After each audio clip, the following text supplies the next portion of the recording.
बाबरी मस्जिद नहीं गिरानी चाहिए थी। अकबर महान वर्सेज महाराणा प्रताप महान। हिंदू मुस्लिम, मुसलमान खराब है तो एपीजे। बात एक शिक्षक से हो रही है और ख़ास तौर से विषय आपका इतिहास रहा है। तो कई बार होता यह है कि इतिहास के जो आप तथ्य परोसते हैं अपनी क्लास में, तो कई बार पॉलिटिकली इनकरेक्ट होने का खतरा बड़ा बना रहता है। इसको थोड़ा सा साफ लहजे में और मैं कहूँ तो हम लोग बचपन से सुनते आए हैं कि महाराणा प्रताप बहुत महान थे, लेकिन उनकी महानता तो यही थी ना कि उन्होंने अकबर जैसे शासक के सामने घुटने नहीं टेके। तो इसका मतलब है कि अकबर भी महान था। तो ये जो बाइनरी क्रिएट की जाती है कि अकबर महान वर्सेज महाराणा प्रताप महान, इसको जब आप क्लास में छात्रों के सामने डील करते हैं तो वो कैसे डील कर पाते हैं, और क्या ये बाइनरी क्रिएट करना सही है? इतिहास एक ऐसा सब्जेक्ट है जो दो लोगों के लिए लिखा जाता है। एक एरिस्टोक्रेसी के लिए लिखा जाता है, शाही वर्ग के लिए। शाही वर्ग उसको पढ़ता है सीखने के लिए। जैसे फॉर एग्जांपल, अब इंडियन सबकॉन्टिनेंट जो है वो एक डाइवर्सिफाइड एरिया है। कश्मीर जाओगे तो कश्मीरी कल्चर अलग है। कल्चर मतलब फूड और ड्रेस। अब कश्मीरी मुसलमान जो कपड़ा पहनेगा वो तमिलनाडु का मुसलमान नहीं पहनेगा। कश्मीरी हिंदू जो खाना खाएगा वो तमिलनाडु का हिंदू नहीं खाएगा। ये हो गया कल्चर, जो ज्योग्राफी पे डिपेंड करता है। अब डाइवर्सिफाइड कल्चर है। उस डाइवर्सिफाइड कल्चर को जब पहली बार अशोक पकड़ता है, देखता है, वो विजनरी आदमी है, विजडम है उसके पास, तो सोचता है कि नहीं यार, हमें तो कल्चर को रिस्पेक्ट करना ही होगा। अब हम गुजराती से कैसे कह सकते हैं कि तुम चीनी मत खाओ, वो उसका कल्चर है। अब राजस्थान की औरत जब घूंघट करेगी तो हम उसे कैसे मना कर सकते हैं कि मत करो। तुम देखो राजस्थानी मेन जो है वो कितना बड़ा बड़ा साफा सर में बांधते हैं। पगड़ी जो है वो राजस्थान के पोशाक का हिस्सा है, क्योंकि सनरेज से जब हीट स्ट्रोक होती है डेजर्ट में तो मौत हो जाती है। तो तुम्हारी पगड़ी जितनी बड़ी, तुम जैसे कभी महाराष्ट्र जाओ, पुणे जाओ, मुंबई जाओ, तो वहां तुम देखोगे जो लोग बाइक चलाते हैं वो बाइक के ऊपर एक फर टाइप का कवर रखते हैं। किसकी वजह से? सन की वजह से। ये चीज तुम्हें श्रीनगर में नहीं दिखाई पड़ेगी। तो अब अशोक एक विजडम वाला आदमी है, राजा के पास तो विजडम ही होनी चाहिए ना। तो अशोक जब उसे देखेगा तो कहता नहीं यार, सबका कल्चर रिस्पेक्ट करना चाहिए, हमें क्या लेना कल्चर से। राजा को कल्चर में इंटरफियर नहीं करना, राजा को एम्पायर चलानी है। एम्पायर किससे चलती है? इकोनॉमी से। कश्मीर का आदमी हमें दे रहा 100 करोड़ रुपए कमा के, हमें यह देखना है। पंजाब का आदमी 100 करोड़ कमा के दे रहा है, बिहार का आदमी 100 करोड़ कमा के देखना है। बाकी वो कह रहे हैं भाई साहब हम तो लहंगा पहनेंगे, पहन भाई, हमें क्या लेना था। अब अशोक क्या करेगा? धम्म चलाएगा, इस सारे कल्चर को यूनिफाई करेगा, सबको बोलेगा कश्मीरी कल्चर को रिस्पेक्ट करो, बिहारी कल्चर को, यूपी कल्चर को रिस्पेक्ट करो। फिर वही काम अकबर करेगा, वो अशोक से सीखेगा। तो ये तो हुआ एरिस्टोक्रेटिक पैटर्न ऑफ हिस्ट्री। लेकिन इसको पढ़ाने से वो जो अब डेमोक्रेटिक पॉलिटिक्स हो गई, पब्लिक को अट्रैक्ट करना है, पब्लिक को खींचना है, वो भी हिंदुस्तान जैसी पब्लिक जहां पे बेचारी जनता पढ़ तो ली पर सोच डेवलप नहीं कर पाई। डेमोक्रेसी का मतलब क्या? We the people of India solemnly resolve. तो you the people of India who are the rulers and your representatives are sitting in the parliament, तो तुम अपने रिप्रेजेंटेटिव से क्या कहोगे कि भाई इंडस्ट्री लगाए नोएडा में? नहीं कहोगे। भैया हमारे हेल्थ की व्यवस्था करो, ये जो पैसा आ रहा है, हाँ, हमारे लिए एजुकेशन तैयार करो। अगर समझदार पब्लिक होगी तो ये कहेगी। लेकिन अगर वो भावुक है, इमोशनल है, उसको इतनी सब बातें नहीं पता है, उसका सोचने का विजन इतना नहीं डेवलप हुआ है, फिर उसको कैसे अट्रैक्ट करोगे? रिलीजन पे। फिर तुम उससे कहोगे कि अकबर एंड राणा प्रताप, हिंदू मुस्लिम, मुसलमान बहुत खराब है। मुसलमान खराब है तो एपीजे कलाम को हटा दो अपने उससे। कोई व्यक्ति थोड़ी खराब है। तुम अगर देखो ऐसी कोई कम्युनिटी दुनिया में बताओ जो सारी पूरी कम्युनिटी अच्छी ही हो। तो अब क्या होता है, अब अगर कल इंडिया कम्युनिस्ट नेशन बन जाए तो कम्युनिस्ट क्या करेंगे? वो भगत सिंह को बना देंगे इंडिया का हीरो। जब भी कोई गवर्नमेंट पावर में आती है तो उसको अपनी आइडियोलॉजी को प्रमोट करना होता है। हर गवर्नमेंट, हर पार्टी का अपना एक हीरो है, एम्बेसडर। जैसे कांग्रेस थी तो उसके पास गांधी जी थे, तो अगर गांधी जी ने कहीं गलती भी की है तो वो उसे ढक देती थी कि नहीं नहीं नहीं महात्मा, बीजेपी आ गई, उसके आइडियल चेंज हो गए। तो अब उसके जब आइडियल चेंज हो गए तो उसने अपने श्यामा प्रसाद मुखर्जी को उठाया, अच्छे लीडर हैं, बहुत अच्छे लीडर हैं। दीनदयाल उपाध्याय को उठाया, अच्छे लीडर हैं। वीडी सावरकर को उठाया। जब हमारा स्वदेशी मूवमेंट हुआ, वीडी सावरकर की कितनी बड़ी देन है। जब स्वदेशी मूवमेंट 1905 में हुआ तो 1905 का इंडिया नेशन है ही नहीं। नेशन कब बना? 1947 में। 1905 का इंडिया नेशन नहीं है। 1905 का इंडिया 90% सफरिंग फ्रॉम पॉवर्टी। 1905 का इंडिया 90% इलिटरेट। अब कैसे लोगों को बाहर लेकर आओगे मास मूवमेंट के लिए? क्या बोलोगे उनको? तो वीडी सावरकर ने 1857 को उठाया, बोला फर्स्ट वॉर ऑफ इंडिपेंडेंस। अब तुम लड़कियां तो घर में बैठी हुई थी, कोई तुम्हें निकलने नहीं दे रहा था, तो रानी झांसी को तुम्हारा आइडियल बनाया। खूब लड़ी मर्दानी, वो तो झांसी वाली रानी थी। देखो आइडियल चेंज हो गए। अब अगर कल कम्युनिस्ट आएंगे आइडियल चेंज हो जाएंगे। सबको वोट लेना है ना। तो हिस्ट्री, इसलिए मैं जब हिस्ट्री पढ़ाता हूँ, कभी कभी तो लोग बड़े अप्रिशिएट करते हैं, कभी कभी कुछ लोग बहुत गाली देते हैं। कनाडा से मेरे पास कॉल आई 2 बार, बहुत बोलते हो मास्टर, तो AK-47 से छल नहीं करेंगे तुमको। मैंने कहा बेटा खिलौने वाली तो हमने भी चलाई है और करीब मत आना मेरे, क्योंकि मैं टीचर बहुत बाद में बना हूं। मुझे एक बात इस देश में समझ में आ गई थी, आज भी आई है, इसलिए मैं तुम लोगों से पर्सनली कहता हूं, पढ़ो और अपने आप को मजबूत भी करो, लड़ने की क्षमता रखो। लड़कियों को भी कि अगर तुम्हारी तरफ किसी ने देखा, डाल के निकाल लो। इतना क्या प्लीड करना। इस देश को ये सब चीजों की जरूरत है। यहां भगवान भी घूमता था तो वेपन लेके घूमता था भाई। यहां अगर कहीं दुकान दीवार पे लिखा है यहां थूकना मना है, तो लोग थूक के प्राइड फील करते हैं, बताते हैं 4 लोगों को, वीडियो लेते हैं, यहां गए तो थूक दिए। तो हिस्ट्री का 2 वर्जन है। तो जब हम पढ़ाते हैं, क्योंकि हमारे पास तो बहुत अच्छी मॉब आती है, IIT का लड़का आता है, IIM का लड़का आता है, दिल्ली यूनिवर्सिटी का आता है, सब पढ़े लिखे लड़के आते हैं। 1-2 कहीं कहीं फंस जाते हैं, 1-2 ऐसा होता है कभी कभी। मैं लड़कों ने क्लास में हाथ उठाया, मास्टर साहब ये गलत बोल गए आप। मैंने क्या हुआ, आप तो गांधी जी को भगवान बना रहे हैं। मैंने कहा भैया मैंने नहीं बनाया, अल्बर्ट आइंस्टीन। मैं क्यों बनाऊंगा? आइंस्टीन कहता है कि आज से 100 साल बाद दुनिया इस बात पे बिलीव नहीं करेगी कि कोई ऐसे हाड़ मांस का आदमी चलता था। तो चैलेंज होता है हमें, लेकिन चूंकि हम यूपीएससी के लड़कों को पढ़ाते हैं और यूपीएससी का 99% लड़का एक समझ लेकर आता है, तो जब वो उस चीज को कनेक्ट करता है कि अच्छा ऐसा किया था, तब वो रिलैक्स हो जाता है। लेकिन अब चूंकि सोशल मीडिया का दौर आ गया, अब हम लोग की वीडियोस वायरल होती, चंक कटते हैं उसमें से। अब उसमें से जैसे कोई मैंने कह दिया कि बहुत अच्छा किया उसामा बिन लादेन ने, उतनी लाइन काट के बाहर भेज दी। ओ जा लादेन की तारीफ कर रहा है, अब वो गांव में बैठा हुआ देख रहा है, ये बहुत बोल रहा है मास्टर, तो वो तो थोड़ा सा झेलना पड़ता है। लेकिन कोई बात नहीं, फिर बाकी लोग जब और भी चीजें देखते हैं तो माफ कर देते हैं, चल जाता है। अच्छा, एक सवाल मेरा व्यक्तिगत है, खुद के पेशे से जुड़ा हुआ है। पिछले दिनों हमारे ही कुछ हम पेशा लोग थे जो वरिष्ठ पत्रकार थे, उन लोगों ने एक बात कही ट्विटर पे, सोशल मीडिया पे, तमाम जगहों पे, कि हमें तो आज पता चला है कि चोल डायनेस्टी कितनी महान थी। हमें तो बचपन में पढ़ाया ही नहीं गया कि चोल डायनेस्टी कोई चीज़ थी। ये तो अब सरकार आई है तो वो बता रही है, इतिहास नया लिखा जा रहा है, तो हमें पता चल रहा है कि चोल साम्राज्य ने दक्षिण भारत में कितने शानदार मंदिर बनाए थे। ये दिक्कत पढ़ाने वालों की है या पढ़ने वालों की है, या असल में कोई ऐसी दिक्कत है कि हमें पढ़ाया नहीं गया था? क्योंकि मुझे तो याद है कि मैंने पढ़ा है, मैं भूल गया, ये इसमें मेरी गलती है, इसमें आपके जैसे टीचर की तो गलती है नहीं कि आपने पढ़ाया नहीं। ये बात अगर कोई बैंक का क्लर्क कहे तो मैं मान लूं, कोई अगर बैंक का क्लर्क बोले कि साहब हमको नहीं पढ़ा, मैं मान लूंगा।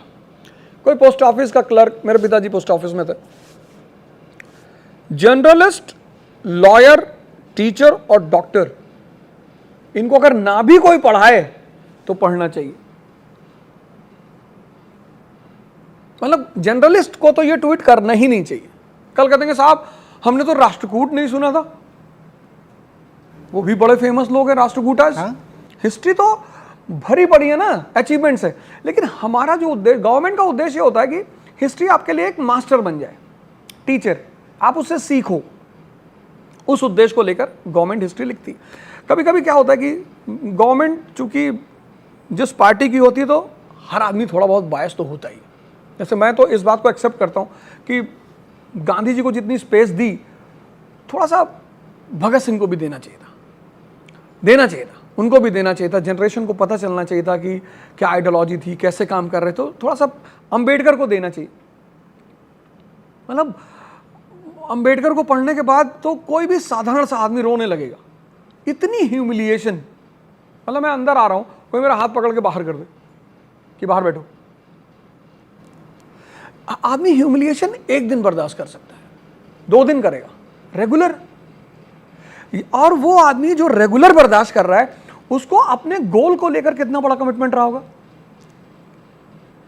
एल्फिंस्टोन कॉलेज में जब वो पढ़ने गए तो संस्कृत नहीं दिया गया उन्हें कि भाई अनटचेबल है तो संस्कृत नहीं पढ़ सकते। उन्होंने कहा ठीक है, पर्शियन दे दो। आज तक उतने नंबर पर्शियन में किसी को नहीं मिले। उनकी डिग्रीज डीएससी, पीएचडी छोड़ो, DSC, doctor of science, PhD के बाद की डिग्री। शायद ही तुम लोगों ने इतनी उम्र में किसी को देखा हो जो डीएससी की डिग्री लिया हो। तो जर्नलिस्ट अगर ये कह रहे हैं कि हमें चोलों के बारे में नहीं पता है, तो शायद उन्होंने क्लास 12th की हमारे यहाँ उसके वो मैं समझ सकता हूँ, वो उनका पॉइंट समझ सकता हूँ। हमारे यहाँ 10th के बाद ह्यूमैनिटीज नहीं पढ़ाई जाती, लोग पढ़ते भी नहीं।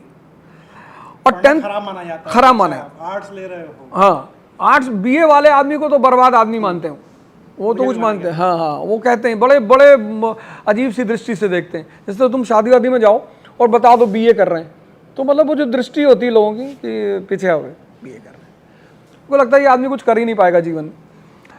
तो 10th तक जो हिस्ट्री है उसमें डेक्कन और साउथ इंडिया को इतना प्रमोशन नहीं दिया गया। साउथ इंडिया और डेक्कन की जो हिस्ट्री है वो सबसे ज़्यादा है क्लास 11th में, वो ज़्यादातर लोगों ने पढ़ी नहीं, तो उसकी वजह से शायद। वरना अगर क्लास 11th की एनसीईआरटी सतीश चंद्रा की आज भी तुम लोग पढ़ो तो उसमें एक स्पेशल चैप्टर है चोलास। मैं कांग्रेस रिजाइम की बात कर रहा हूं, अभी नई वाली एनसीईआरटी, पुरानी वाली, उसमें अलग चैप्टर है चोलास। पढ़ी है हम लोगों ने, है जैसे हम लोगों को नहीं भी पढ़ना था, साइंस पढ़ी भी, जर्नलिज्म में आया तो फिर किताबें खरीदी हम लोगों ने एनसीईआरटी की। आज भी सारे किताबें मेरे पास हैं कि पढ़ेंगे, भाई नहीं पढ़ेंगे तो कैसे पता चलेगा। तो खैर, एक मैं थोड़ा गंभीर सवाल ये है कि पिछले दिनों एक खूब चर्चा हुई थी एक बात की, भारत बनाम इंडिया। चूँकि आप इतिहास के टीचर हैं और आप इतिहास उन लोगों को पढ़ाते हैं जो पढ़कर कामयाब होकर इस देश का इतिहास रचने में अपनी महती भूमिका अदा करते हैं, तो आप इसको किस तरीके से देखते हैं, भारत बनाम इंडिया को?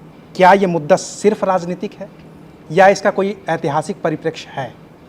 भारत का मतलब है ज्ञान। जिन लोगों ने कॉन्स्टिट्यूशन बनाया वो कितने मैच्योर लोग रहे होंगे। तुम अगर हिंदी का कॉन्स्टिट्यूशन पढ़ो, प्रियम्बल, तो उसमें स्पेसिफिकली लिखा हुआ है हम भारत के लोग। उसमें उन्होंने, वो चाहते तो हिंदी में इंडिया भी लिख देते, पर उन्होंने लिखा हम भारत के लोग। और जब तुम वही प्रियम्बल इंग्लिश में उठाओगे तो उसमें लिखा we the people of India. Bharat एक ऐसा टर्म है जो शाश्वत है, इटर्नल, क्योंकि भारत का मतलब होता है नॉलेज। नॉलेज कभी इररिलेवेंट हो ही नहीं सकती, तो हम उस नाम को तो छोड़ ही नहीं सकते थे। जैसा आज हमारा युवा, हमसे बहुत सारे लोग मिलते हैं तो बोलते हैं सर आपको तो रोलेक्स और ओमेगा और राडो वाडो की वॉच पहननी चाहिए। मैंने कहा फिर क्या होगा? नहीं सर अब पहननी चाहिए। नहीं फिर होगा क्या? नहीं ठीक है, उसको पहनने में कोई बुराई नहीं है, लेकिन सिर्फ उसी को प्रेफरेंस तुम किस लिए जाने जाते हो?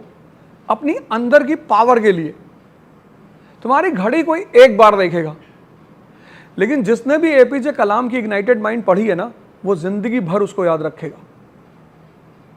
तुम्हारी घड़ी पहनने से, तुम्हारा बहुत अच्छा शूज पहनने से, तुम्हारे बहुत अच्छा जैकेट पहनने से दुनिया नहीं बदलती, लेकिन तुम्हारे विचारों से और तुम्हारे अचीवमेंट से दुनिया बदलती है। भारत उसको जिंदा रखने का एक माध्यम है, उस पुराने ज्ञान को जिसने सिद्धार्थ को बुद्ध बना दिया। सोचो जिस बुद्ध के हरम में 2000 स्त्रियां हो, वो सारी स्त्रियों को मां मान ले रहा है, वो भी कितनी उम्र में? 35। तुम पेपर में देखते हो कि बहुत लोगों ने 60-65 पे शादियां की हैं। उनको देखकर मैं बड़ा खुश होता हूँ। खैर मेरी वाइफ पीछे बैठी हुई है तो ऐसा मुझे नहीं कहना चाहिए था। तो खैर, तो भारत वहां से जुड़ा है। इंडिया अंग्रेजों ने नाम दिया, उन्होंने जो भी बातें की, ट्रांजैक्शन किया, डील किया, इसमें इंडिया नाम इस्तेमाल किया। अच्छा शब्द है। मैगस्थनीज की एक किताब थी इंडिका, मैगस्थनीज एम्बेसडर था चंद्रगुप्त मौर्य के दरबार में, वहां से यह शब्द आया इंडिया। पश्चिम के लोग यही शब्द इस्तेमाल करते। तो 1857 के रिवोल्ट के बाद दो घटनाएं पैरेलली बड़ी इंपॉर्टेंट घटी, बड़ी इंपॉर्टेंट, आई और आई। पहली आई इंफ्रास्ट्रक्चर, पहला रेलवे लाइन 1853 में मुंबई टू थाने। इंफ्रास्ट्रक्चर ने इंडस्ट्रियलाइजेशन को जन्म दिया। क्या रिलेशन है इंफ्रास्ट्रक्चर और इंडस्ट्री का? 1853 रेलवे लाइन, 1854 कॉटन मिल, कहां? मुंबई में। इस इंफ्रास्ट्रक्चर और इंडस्ट्रियलाइजेशन की देन है इंडिया। ये जो तुम आज नेशन देख रहे हो ना, ये इस इंडस्ट्रियल रेवोल्यूशन की देन है। तो जब हम कहते हैं इंडिया, तो it's a new identity based on industrial revolution.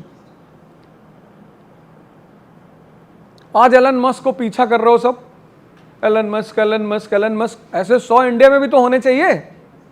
आज तुम जो लड़कियां यहां आगे बैठी हो, किसकी वजह से बैठी हो? कैपिटलिज्म की वजह से, इंडस्ट्रियल रेवोल्यूशन की वजह से। 2000 साल पहले की हिस्ट्री उठाओ, फिर देखो वुमेन की कंडीशन। आज अफगानिस्तान में देखो, छोड़ो हिस्ट्री, आज अफगानिस्तान में वुमेन की कंडीशन देखो। इंडस्ट्रियलाइजेशन नहीं है तो वुमेन को इकोनॉमिक इंडिपेंडेंस नहीं है। चूंकि इकोनॉमिक इंडिपेंडेंस नहीं है तो सोशल इंडिपेंडेंस कैसे होगी? कितना बड़ा रोल है इकोनॉमी का। तो जब हम इंडिया कहते हैं तो वो न्यू आइडेंटिटी बताता है कि जैसे अमेरिका है made in US, made in China, ऐसे हम किसी दिन दुनिया पे कब्जा करेंगे मेड इन इंडिया के नाम से। अलीशा चिनॉय जी ने बड़ा प्यारा गाना गाया, देखी है सारी दुनिया, जापान से लेके रशिया, बस एक दिल चाहिए मेड इन इंडिया। तो India is a symbol of new identity and Bharat is a symbol of knowledge, the old treasure of India. तो मेरा मानना है कि जो लोग कॉन्स्टिट्यूशन लिख के गए थे वो तो इतने पढ़े लिखे लोग थे।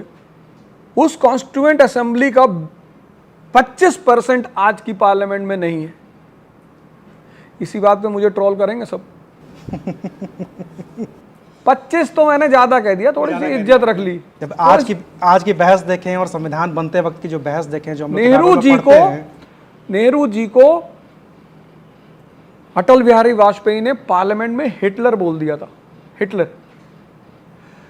सिर्फ उस वजह से उन्होंने रिजाइन कर दिया था कि I have misbehave with the prime minister of India, I have no right to sit in the parliament.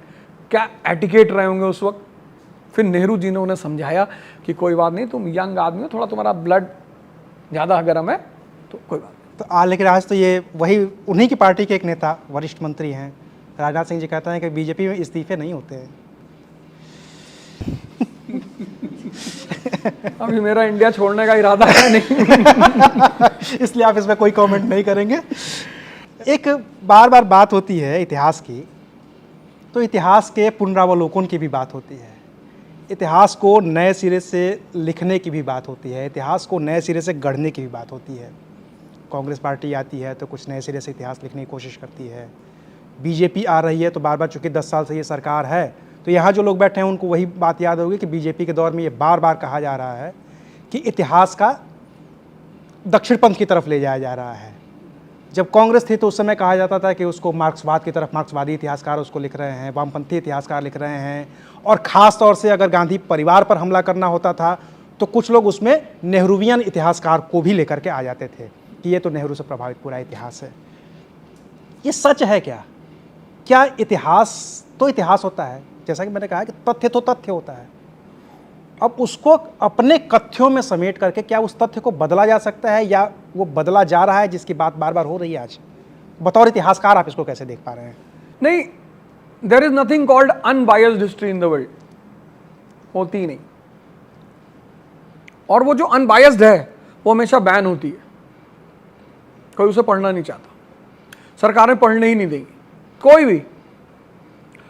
मैं जब हिलरी क्लिंटन जी की बुक पढ़ता हूँ द न्यू वर्ल्ड ऑर्डर, तो मुझे लगता है कि अमेरिका ने कितने शैतानों को मारा और ये किया और वो किया, और गद्दाफी तो साक्षात शैतान का अवतार था, और सद्दाम हुसैन और ये वो। बड़ी प्यारी बुक उन्होंने लिखी, हिलरी क्लिंटन, दो लोगों ने लिखी, एक हेनरी किसिंगर ने लिखी द न्यू वर्ल्ड ऑर्डर, वो भी बहुत अच्छी है, और एक हिलरी क्लिंटन ने लिखी द न्यू वर्ल्ड ऑर्डर। इन दोनों लोगों की किताब पढ़ने के बाद लगता है कि America is the godly like thing in this world. भगवान है और उसका काम है कि जहां जहां धर्म का विनाश होगा वहां वो फिर से धर्म स्टैब्लिश करेंगे। लेकिन फिर जब वहीं से हम उलटते हैं और क्रिस्टोफर कैथरवुड को पढ़ते हैं, द वेस्ट एशियन क्राइसिस, तो पता चलता है कि नहीं यार, तेल इनका, रिसोर्स इनका, वो बेचारे अपने रिसोर्स को यूज करने के लिए आजाद नहीं है, तो लड़ेंगे नहीं।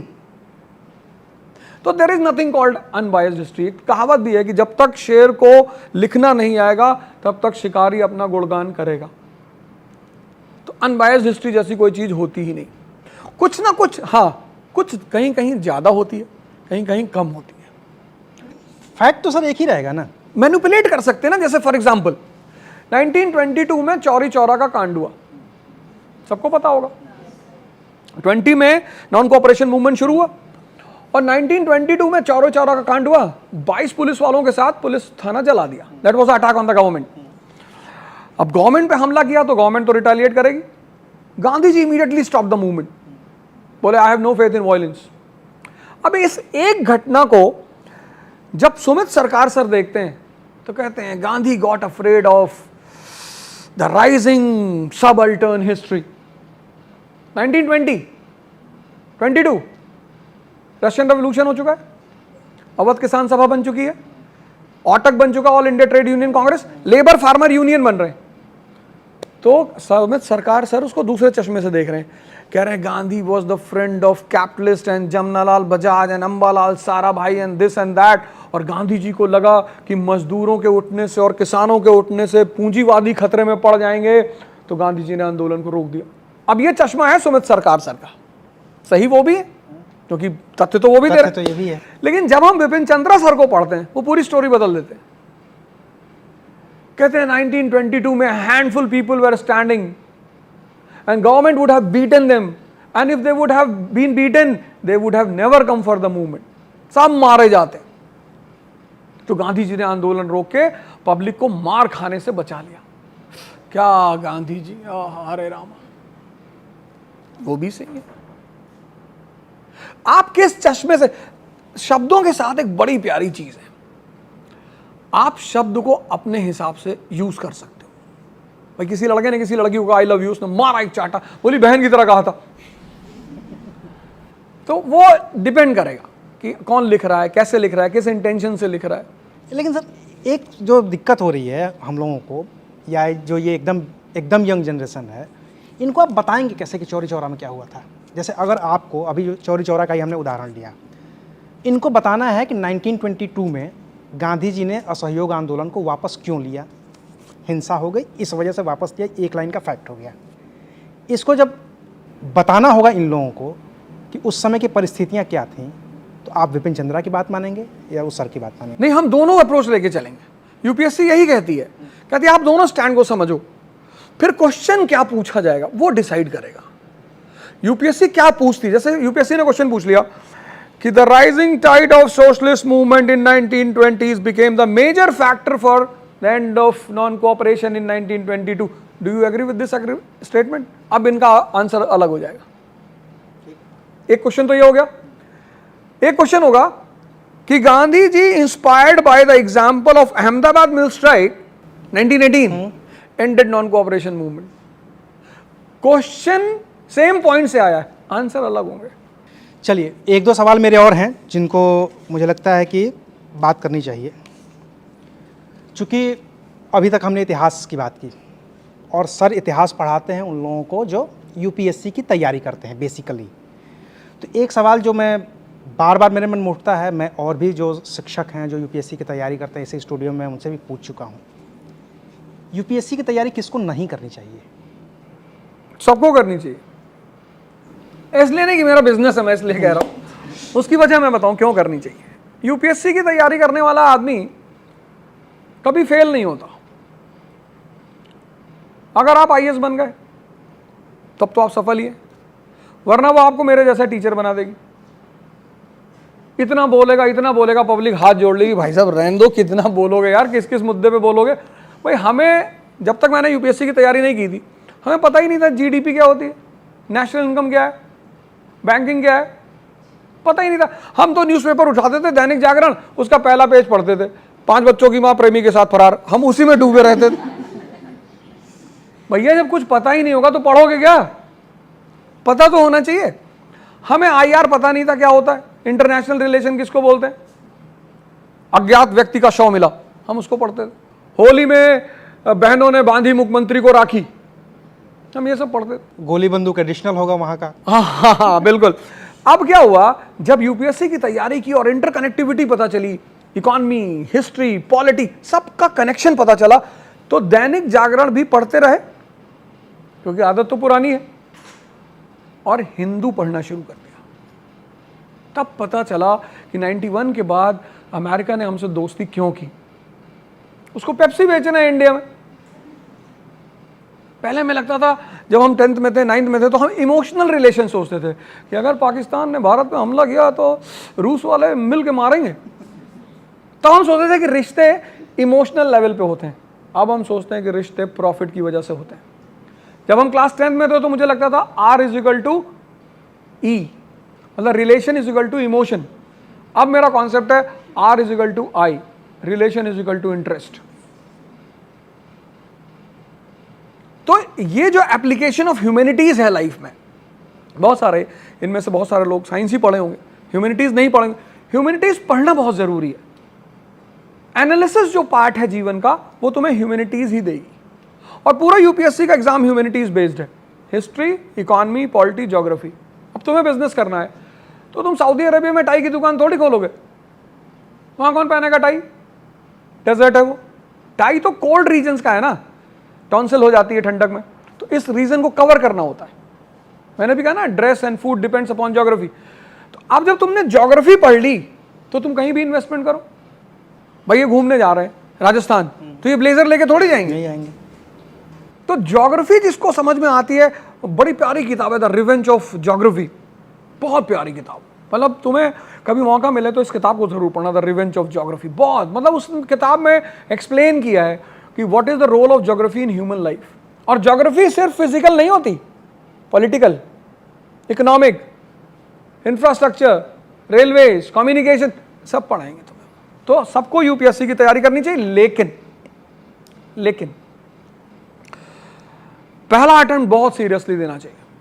कब देना चाहिए, जब आपको मेंस का आंसर लिखने आसान हो जाए। तब लोग पूछते हैं ना, कब हमें पता चले हमें आईएएस देना चाहिए। बिल्कुल, यही अगला सवाल भी था मेरा। जब आप आईएएस के मेंस से क्वेश्चन देखें और आप लिखने लगे, आपको सोचना ना पड़े, और जब आप प्रीलिम्स से क्वेश्चन देखें और सॉल्व करने लगे, बस तब आपको आईएएस देना चाहिए। अगर आपका फर्स्ट अटेम्प्ट में हो गया, गॉड्स ब्लेसिंग। नहीं हुआ और आपका घर अफोर्ड कर सकता है तो आप सेकंड भी दे दो। लेकिन सेकंड में अगर नहीं होता है तो you immediately take a U turn. आप अपनी प्रैक्टिस शुरू करो, कोर्ट जाना शुरू करो, आप डॉक्टर हैं तो आप अपना डॉक्टर का काम कुछ करो आप। उसके बाद अगर आप वहां रुके कि मतलब हम 4-5 अटेम्प्ट लगातार, सा कोई फायदा नहीं होता, उससे डिप्रेशन पैदा होता है। लगातार वही चीज़ आप पढ़ नहीं सकते, पॉसिबल नहीं है वो। उनको क्या सलाह होगी सर, जो आप जैसा आप कह रहे हैं कि दूसरे के बाद यू टर्न आपको ले लेना चाहिए, लेकिन जिस तरीके का आपका बिजनेस है, जिस पेशे में आप हैं, मुखर्जी नगर हम जाते हैं, हमारी साथी स्वर्णा यहाँ खड़ी हैं, ये गई थी, इन्होंने एक वीडियो किया था कि जो फेल हो जाते हैं उनका क्या होता है। उनमें से कई लड़कों ने ऐसा कहा कि हम, कुछ लोग ऐसे हैं जो तो निकल जाते हैं, उस सदमे को बर्दाश्त कर लेते हैं, वो भी, उनके घर वाले भी। कई लोगों की नियति कुछ दूसरी होती है, वो दुनिया को अलविदा कह देते हैं। ऐसे लोगों के लिए, क्योंकि ये नई जनरेशन बैठी हुई है, हो सकता है कि इसमें बहुत सारे लोग पहली बार निकाल लें, दूसरी बार निकाल लें, तीसरे में हिम्मत हार जाएं, इन लोगों के लिए क्या सलाह है आपकी? जिनको भी लगता है कि वो हिम्मत हारेंगे, उनको सपना नहीं देखना चाहिए, क्योंकि सपना तो टूटेगा ही। सपने का मतलब यह है कि आप एडवेंचरस आदमी हो, खेलना जानते हो। इस दुनिया में सबसे बड़ी ह्यूमन जो क्वालिटी है, जो आदमी को महान बनाती है, वह है रिस्क लेना। जब मैं आईएएस की तैयारी करने आया तो मेरे रिश्तेदार, मेरी माँ मुझसे बोली तुम आईएएस की तैयारी करोगे? हाँ, मैंने कहा कर लेते हैं, मैंने सुना है बड़ी अच्छी नौकरी है। तो मेरे पिताजी से बोली कि क्या है, पैसा डुबो रहे हो अपना। जबकि वो वकील थी। वकील हैं। हमसे बोली तुम्हें बॉटनी जूलॉजी में डिफरेंस पता है? मैंने कहा देखो मुझको छेड़ो मत। मेरे एक सीनियर थे, मैं उनके पास गया, मैंने कहा भैया मैं आईएएस की तैयारी कर, वो उन्होंने हंसना शुरू किया, वो हंसते ही रहे 10 मिनट। फिर किसी तरह उनको लोगों ने कंट्रोल किया। फिर वो बोले यार तेरा अगर आईएएस में हो जाएगा ना तो ढोलपुर हाउस बंद हो जाएगा। फिर मैंने कहा अच्छा। फिर मुझे एक बात डर भी लगा कि यार ये सब मना कर रहे हैं तो कुछ तो गड़बड़ होगी। फिर मुझे लगा भीड़ तो पागल होती है, भीड़ का क्या। आप जब भी कोई काम भीड़ से बाहर निकल कर करते हो तो शुरू में बहुत अपोजिशन होती है, बहुत बहुत। इतना दिल से लगाने की जरूरत नहीं। जैसे मेरे पास ऑप्शन है, आईएएस नहीं बने टीचर बन गए, कल चुनाव लड़ जाएंगे, 60-65 साल के हो जाएंगे, ये सारे बाबा जो आते हैं ये सब मर चुके होंगे। फिर कमंडल वमंडल रख के प्रवचन करेंगे कि ये दुनिया माया है, ये स्त्री। इतने सारे ऑप्शन है, कुछ नहीं करना, तुम्हें कमंडल लेना है, 15-20 लड़कों को तैयार करना है कायदे के लोगों, और 10-20 ऑडियंस में तुम्हारे लोग कि बाबा जी हाँ हाँ हाँ बताओ बच्चा, वो आपने वो जो बूटी दी थी तो हमारे घर में बच्चा हुआ, और वाह वाह वाह, प्रसाद भिजवाओ उनको। और बोलना है कि ये वुमन पैसा माया है, मुझे दे दो। पब्लिक बड़ी खुश की बाबा जी तो बहुत। इस देश में इतने ऑप्शन हैं, तावीज बनाना शुरू कर दो तुम। रात में 11 बजे टीवी खोलो, उसके बाद ऐड देखो। दैनिक जागरण न्यूज़पेपर खोलो, उसमें ऐड देखो, प्रेम, सौतन, नौकरी, सब 24 घंटे में। मैंने भी एक बाबा को फोन मिलाया, मैंने कहा बाबा जी एक लड़की से प्रेम हो गया है। बोले बच्चा 5,000 रुपया लगेगा। मैंने कहा बाबा जी 10। कहे हाँ लड़की का नाम लिखवा दो। मैंने कहा बाबा जी ऐश्वर्या राय। वो फोन ही काट दिए। फिर मैंने मिला, कह रहे बदतमीजी कर रहे हो तुम। अब इसमें कहां बदतमीजी है, 50 ले लो। इस कंट्री में स्कोप बहुत है क्योंकि यहाँ के लोग भोले बहुत हैं, बहुत अच्छे हैं।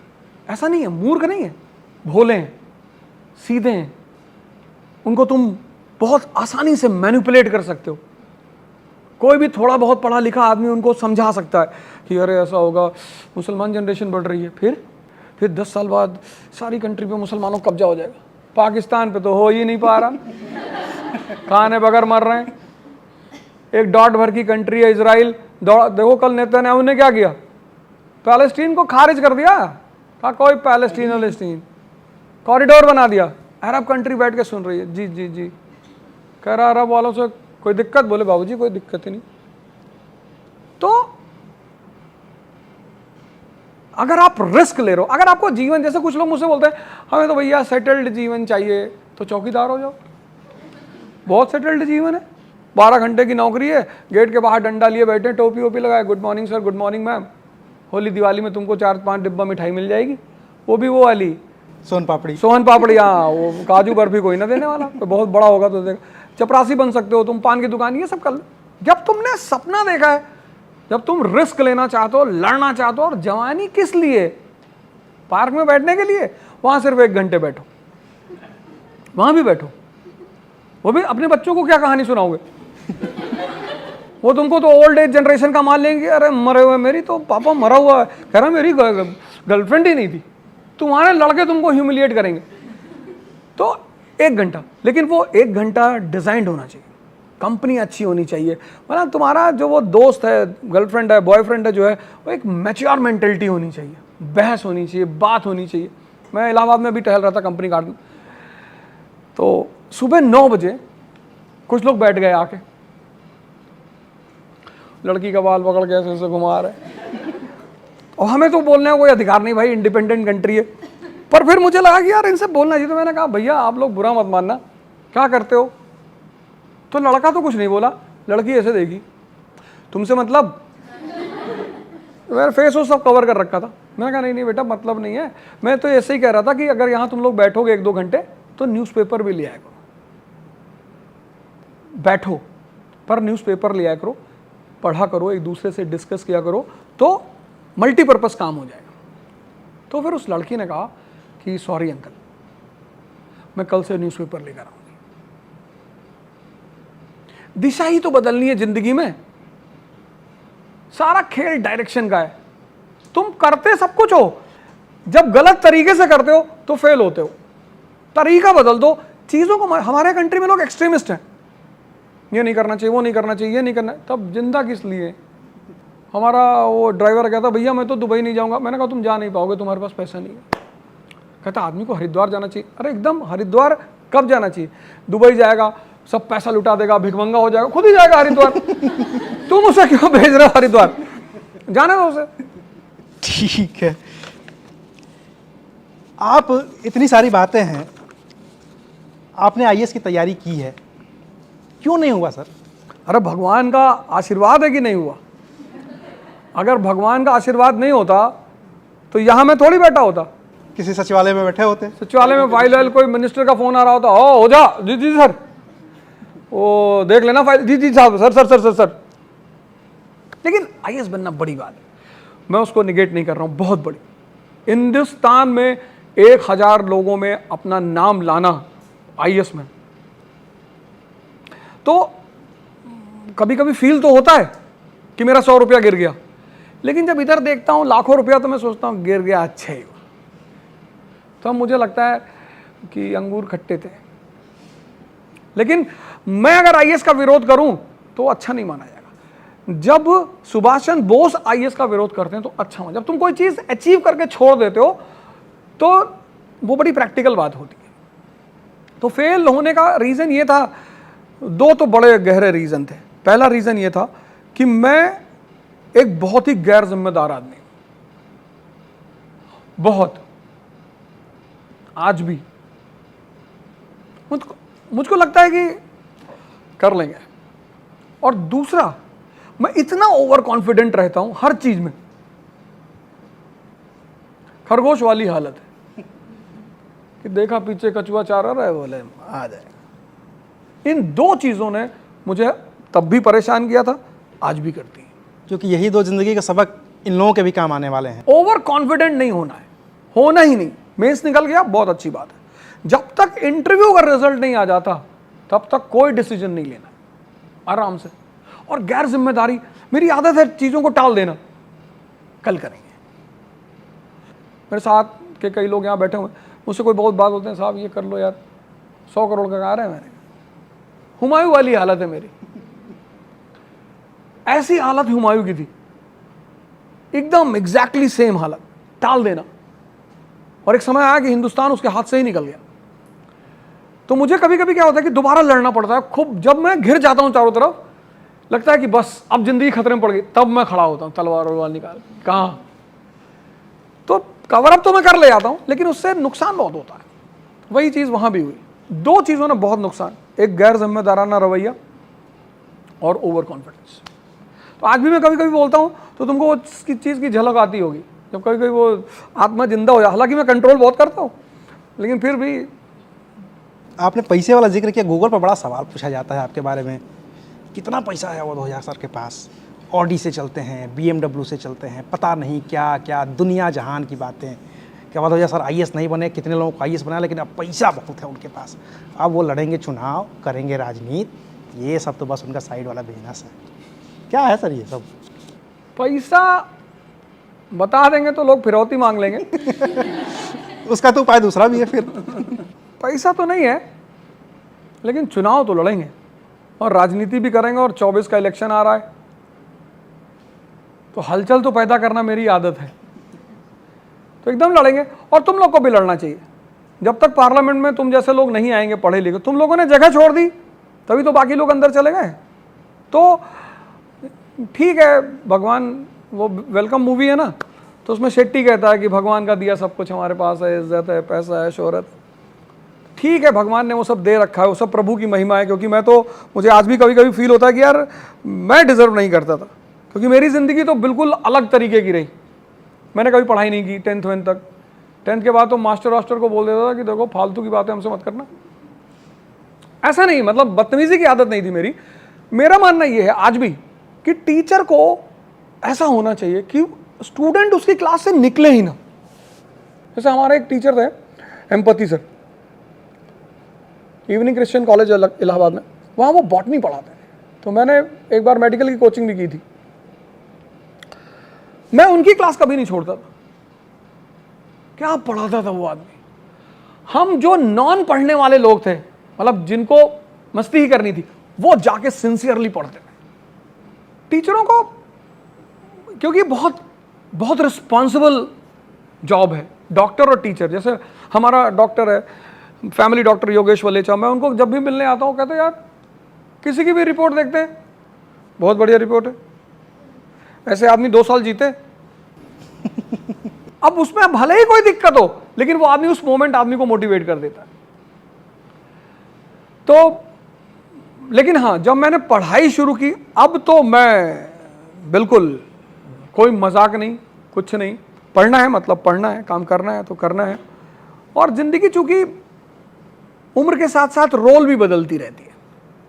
अब जैसे तेंदुलकर ने खेल लिया, विराट कोहली आ गए, विराट कोहली अब जाएंगे तो उसके बाद कोई और खिलाड़ी आएगा। तो हर व्यक्ति को एक समय पता होना चाहिए कि मैं कहां तक खेल सकता हूं। अब मेरे बाद जो टीचर आ रहे होंगे, यंग टीचर, वो कुछ नया कॉन्सेप्ट लेकर आ रहे होंगे, तो मानी सी बात है मैं थोड़ा सा किनारे होऊंगा टीचिंग लाइन में आने वाले 1-2 सालों के अंदर। तो फिर वो जब मैं साइड लाइन होऊंगा, तब उस वक्त मुझे क्या करना है, ये मुझे डिसाइड करना है। तो 24 वाला चुनाव लड़ेंगे? लड़ जाएंगे, और ऐसी बात तो नहीं है, कसम तो नहीं खाया। लोकसभा अपनी, फिर संकट होगा। नहीं, जैसे मोदी जी कहते हैं पूरा भारत मेरा, ऐसे मेरा भी पूरा भारत है। नहीं, मोदी जी तो जिस शहर में जाते हैं उस शहर से उनका इतना पुराना नाता रहता है जितना कोई किसी की उम्र नहीं होती है। मेरा तो वैसे भी रहता है, मेरे इतने सारे स्टूडेंट्स रहते हैं, मैं तो, मुझे कहने की जरूरत ही नहीं है। मैं तो किसी शहर में चला जाऊंगा तो मुझे वहाँ मिनिमम 1000 स्टूडेंट्स तो मिलने हैं कि सर आप यहीं रहो, यहीं पे इंस्टीट्यूट डाल दो सर, हम आपका वो बनवा देंगे आधार कार्ड। तो मेरे लिए तो ज़्यादा ईजी है एज अ टीचर। लेकिन लोकसभा वही, क्योंकि आपकी लोकसभा और उसके आसपास की लोकसभा बड़ी चर्चा में रही है पिछले दिनों। आप जानते हैं मैं किधर बात कर रहा हूँ, बृजभूषण शरण सिंह वाली लोकसभा। तो बता दीजिए सर इनको कि हाँ अगली बार हमारे सर यहाँ का सांसद बता रहा हूँ, ये वीडियो जब रिलीज होगी तो कम से कम 100 लोगों की नींद चली जाएगी। मैं यही तो चाहता हूँ, चूंकि 24 है, कैंडिडेट अनाउंस होने वाले होंगे। बहुत लोग मुझे फोन करते हैं कि इतना पैसा कमाओ, क्यों चुनाव लड़ोगे, पैसा लूट जाएगा। मैंने कहा तुम्हें तो खुशी होनी चाहिए, लेकिन उनको दिक्कत है कि ये आदमी नशेड़ी टाइप का आदमी है। मुझे कोई काम करना है मतलब करना है। अगर मेरे दिमाग में एक बार कोई बात सेट होती है तो फिर मैं ये नहीं सोचता कि उसका प्रॉस कॉन्स क्या है, मुझे करना है। हाँ, मैं ये सोच लेता हूँ कि यार इसमें चैलेंजेस क्या आएंगे, इसका आउटकम क्या हो सकता है, इन पे होमवर्क मैं करता हूँ। पर फिर करने लगे तो फिर करने लगे। तो लोकसभा तो डिसाइड कर लेंगे। पार्टी ही बता दीजिए। अरे पार्टी पे तो मैं तो इंडिपेंडेंट लड़ूंगा, इंडिपेंडेंट। इंडिपेंडेंट लड़ेंगे? बिल्कुल, हमें क्या जरूरत है किसी पार्टी से टिकट मांगने की, जरूरत ही नहीं है। हम तो सीधे जाके बोलेंगे कि देखो भैया हम तुम्हारे रिप्रेजेंटेटिव, हम ना तो किसी के चाचा बनेंगे, ना मामा बनेंगे, ना किसी के दोस्त बनेंगे। हम तो सीधे जनता को बोलेंगे भैया हम तुम्हारे रिप्रेजेंटेटिव बन के जा रहे हैं पार्लियामेंट में, तुम्हारा काम करेंगे, तुमको जिताना हो तो मुझे वोट दे देना, नहीं तो मैं फिर क्लास में चला जाऊंगा। मैं इस तरह नहीं जाऊंगा कि भैया हम भाइयों बहनों, मेरे, मैं आपका चाचा, मैं आपका भाई हूँ। ये नेता लोग फालतू की रिश्तेदारी बनाते हैं बेचारी सीधी सादी जनता से।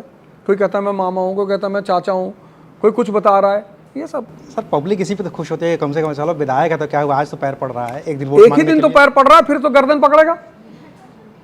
अब लेकिन जो जनरेशन आ रही है वो बहुत अच्छी जनरेशन, इन लोग की तो और अच्छी जनरेशन आ रही है। मतलब हमें तो सबसे ज़्यादा जो आशा है वो इन लोग की जनरेशन से, कि इनकी जनरेशन आते आते ये इतने मैच्योर लोग हैं, इतने, इनको पता है कि कौन कहाँ खेल रहा है, कास्टिसिज्म क्या है, कम्युनलिज्म क्या है, मुझे क्या चाहिए।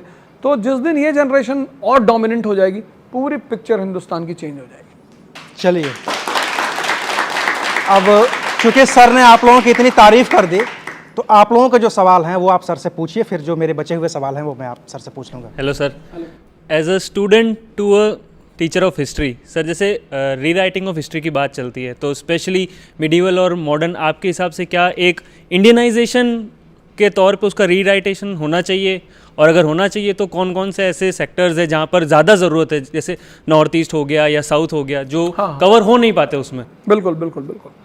एक्चुअली चक्कर क्या है ना कि जो भी टीमें होती हैं, आमतौर पर ऐसा होता है कि हमने वर्ल्ड कप जीता क्रिकेट टीम में, तो man of the match, man of the series, captain, इन्हीं 2-3 लोगों की चर्चा होती है। जैसे वर्ल्ड कप का मैच खत्म हुआ फुटबॉल का, तो मैं तुमसे कहूँ फ्रांस के 6 खिलाड़ियों का नाम बता दो, बता लोगे? लेकिन एम्बापे का नाम तुम्हें पता होगा। अब तुम ये तो कह नहीं सकते यार भाई साहब पूरी टीम का योगदान नहीं था। योगदान तो पूरी टीम का ही था। मेसी जीता तो अकेले मेसी थोड़ी जीता, पूरी टीम जीती, लेकिन नाम सबसे ज्यादा किसका हुआ? मेसी का। ऐसे हिस्ट्री में भी कुछ कैरेक्टर्स ऐसे होते हैं ना जिनका रोल बहुत बड़ा होता है, लेकिन उनके आड़ में जो और लोग हैं। अब इंडिया की प्रॉब्लम ये है कि इतना बड़ा सब कॉन्टिनेंट है, इतने लोग हैं। जैसे तुम छुट्टी को ही ले लो, अब गांधी जयंती है, अंबेडकर जयंती है, अब सब धीरे धीरे खड़े हो रहे हैं कि भैया हमारे महापुरुष को भी तो दो। फिर तो ऐसे 120 दिन कंट्री में छुट्टी हो जाएगी, 150 दिन, 365 हो जाएगी, उससे हो जाएगी। ज्यादा महापुरुष। अब गवर्नमेंट को क्या करना चाहिए? तुम्हारी पॉइंट बात कर रहा हूं। अब गवर्नमेंट को यह करना चाहिए कि जैसे 2 अक्टूबर गांधी जयंती, उस दिन हम गांधी जी के सम्मान में 2 घंटे और काम करेंगे। रिवर्स पॉलिसी मार देनी चाहिए। फिर देखो कितने लोग छुट्टी मांगने आते हैं। अंबेडकर जयंती के दिन हम सिर्फ ट्री प्लांटेशन करेंगे। गवर्नमेंट ऐसे ऐसे प्रोग्राम्स डिजाइन कर दे, छुट्टी कोई नहीं होगी, सब ऑफिस आएंगे, सब काम करेंगे। तो रीराइटिंग होनी चाहिए समय समय पर। न्यू थॉट्स आते हैं, न्यू स्कूल्स आते हैं, न्यू स्टडीज आते हैं, उससे हमारा, जैसे अभी जो न्यू एनसीईआरटीज है, हमने जो एनसीईआरटी पढ़ी थी सतीश चंद्रा, विपिन चंद्रा वगैरह वगैरह, और ये जो अब एनसीईआरटीज हैं जो थीम बेस्ड है, हमने उस तरह सोचा नहीं था। अर्बनाइजेशन, तो अगर ये रीराइटिंग नहीं होती तो ये नया स्कूल ऑफ थॉट कैसे आता? तो डेवलपमेंट ही तो लाइफ है, तो रीराइटिंग होनी चाहिए, पर उसका एजेंडा क्या होना चाहिए? डेवलपमेंट, कि हम और चीज़ों को इम्प्रूव करें और आगे बढ़ें। आईफोन 15 आ गया ना, तो कुछ नए फीचर लेकर ही आया होगा। तो ऐसे डेवलपमेंट होना चाहिए, ऐसी रीराइटिंग होनी चाहिए, कुछ नए फीचर आने चाहिए, कुछ नई चीज़ें आनी चाहिए जो समाज को, सोसाइटी को, नेशन को डेवलप करें। होना चाहिए। जैसे हमारे कल्चर है, इंडियन हिंदू कल्चर है, इंडियन कल्चर है, टेम्पल वेम्पल कौन जानता है? हमने कितना निगलेक्ट किया अपने टेम्पल आर्किटेक्चर को, आयुर्वेदा को कितना निगलेक्ट किया हमने। हमारा लिटरेचर इतना रिच लिटरेचर है पूरी दुनिया का, मतलब लिटरेचर सबको पढ़ना चाहिए। मतलब तुम लोगों को लिटरेचर से तो जरूर लगाव रखना चाहिए। पोयम है, स्टोरीज हैं, नॉवेल्स हैं। रामधारी सिंह दिनकर हैं, मैं जब भी कभी परेशान होता हूँ कोई एक लाइन उनकी उठा लेता हूँ। प्रसादों के कनकाब शिखर होते कबूतरों के ही घर। जो बड़े बड़े महलों में लोग रह रहे हैं, कितनी लग्जरी में रह रहे हैं, और लग्जरी आदमी को बर्बाद करती है। नेसेसिटी होनी चाहिए, लग्जरी नहीं। प्रसादों के कनकाब शिखर होते कबूतरों के ही घर, महलों में गरुड़ न रहता है, कंचन पर कभी न सोता है। रहता वो कहीं दरारों में, रहता वो कहीं पहाड़ों में, शैलों की फटी दरारों में। ये एक मैसेज है कि तुम्हारे सपने जितने बड़े हैं, तुम्हारा संघर्ष भी उतना बड़ा होगा। जितना संघर्ष बड़ा होगा उतनी शक्ति पैदा होगी। तो रीराइटिंग होनी ही चाहिए, पर उसका मॉडल क्या होना चाहिए? आईफोन 15 वाला, कुछ तो बेहतर हो, कुछ तो बेहतर हो, ये मॉडल होना चाहिए। नमस्कार जी, मेरा नाम जावेद है। पिछले एक पॉडकास्ट में आपने कहा था कि पार्लियामेंट में आईएएस को होना ज़रूरी है, और अभी करंट सिनेरियो देखें तो अभी बहुत ही कम है। तो इसकी क्या वजह है?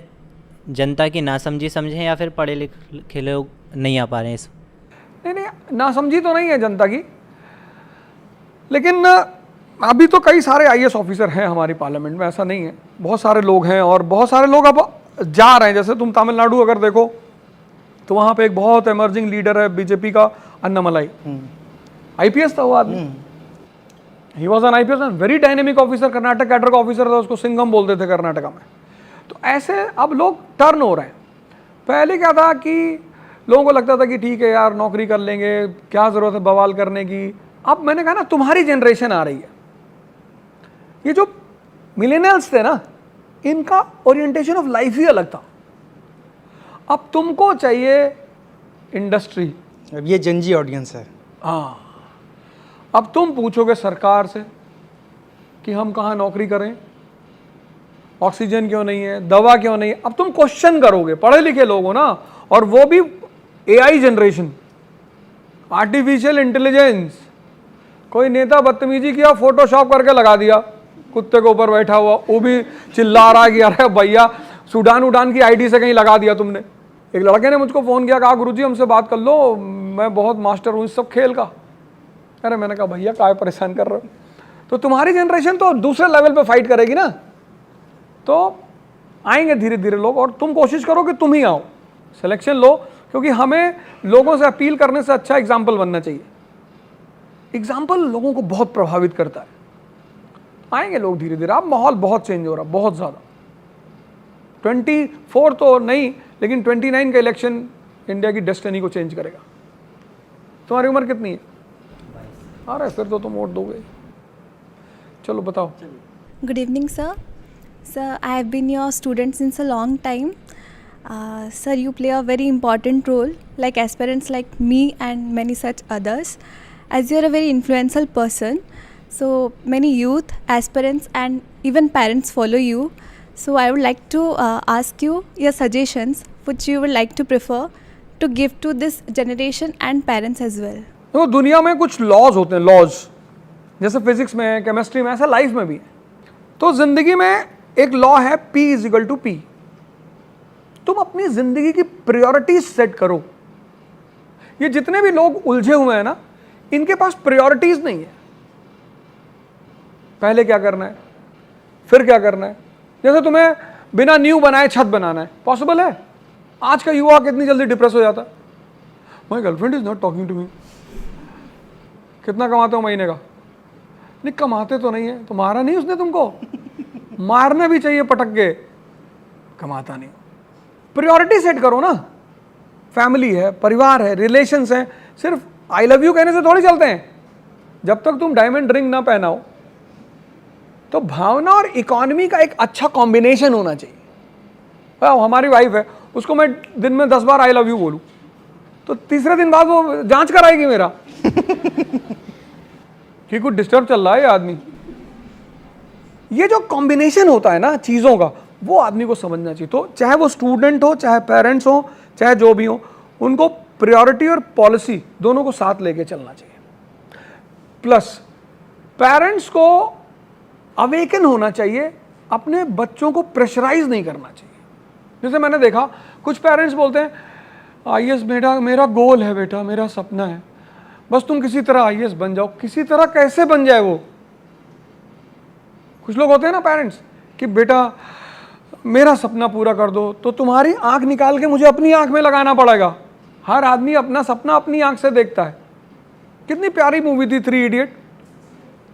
उस मूवी ने सबको मैसेज दिया, टीचरों को दिया, पेरेंट्स को दिया, स्टूडेंट्स को दिया। वो मूवी मुझे तो लगता है कि वो मूवी एक ऐसी मूवी थी, मतलब जो रैंचो मॉडल है ना, वो क्या मॉडल है। इमीडिएट किसी सिचुएशन को कैसे हैंडल करना है। शादी में जब पकड़ जाते हैं ये लोग खाना खाते हुए, अब तीनों टर्न होते हैं, तो तुम तीनों का बिहेवियर देखो। राजू और फरहान तो खत्म, लेकिन रैंचो इमीडिएटली अपने आप को वो करता मैनेज। पूछता किसकी तरफ से आया, कहता साइंस की तरफ से सर। यही तो पर्सनैलिटी है।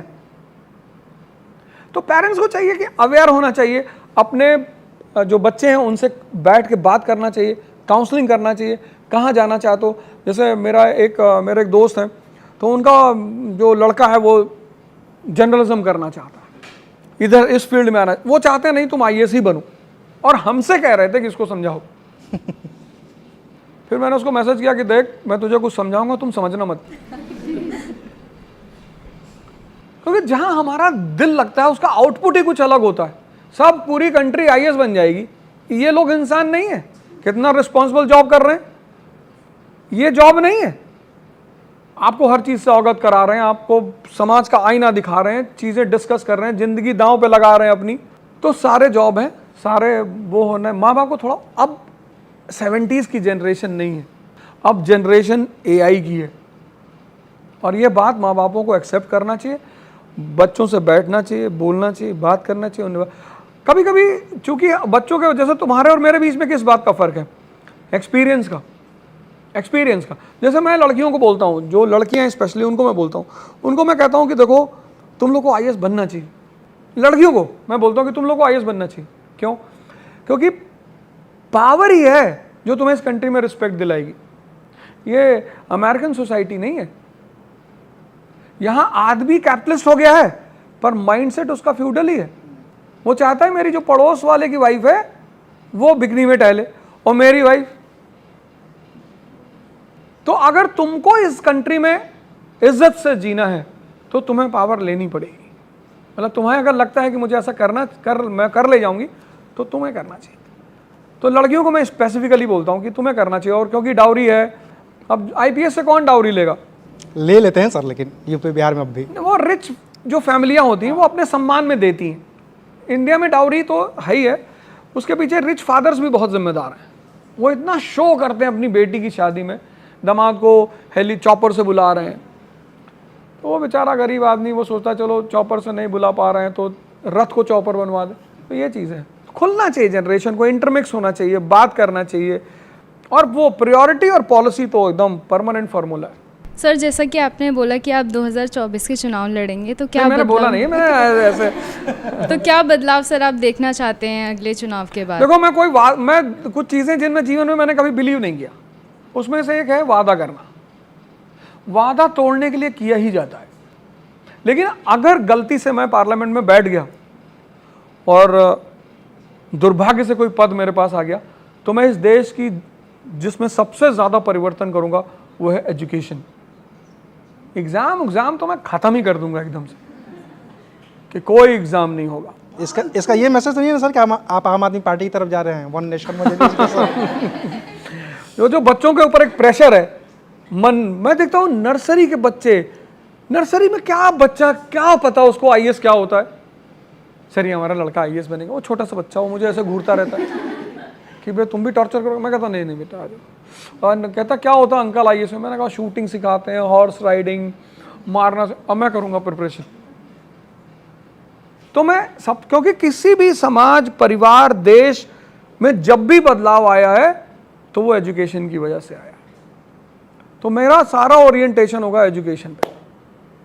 एजुकेशन वाली बात चलिए सर, तो आप एक स्कूल खोलने वाले थे प्रयागराज में, पिछले कुछ वीडियोस में मैंने आपकी बात हुई थी। नहीं, मैं खोलने वाला हूँ, अभी उस पर काम चल रहा है, तो कुछ टेक्निकल चीज़ें रुकी हुई हैं इसलिए मामला थोड़ा सा रुका हुआ है। बाकी मुझे स्कूल कॉन्सेप्ट क्या था वो उसका पूरा, चूंकि आप कॉन्सेप्ट यही एजुकेशन की बात कर रहे हैं। मेरा एजुकेशन का कॉन्सेप्ट ये है कि मैं विजन और विवेक मतलब विजडम, मैं इसको ग्रो कराना। मैं चाहता हूँ कि जब एक लड़का मेरी क्लास में बैठ के पढ़े कि फंडामेंटल राइट क्या है और वो राइट टू इक्वालिटी पढ़े तो उसको पता चले कि यार राइट टू इक्वालिटी किसके बैकग्राउंड में दी गई है।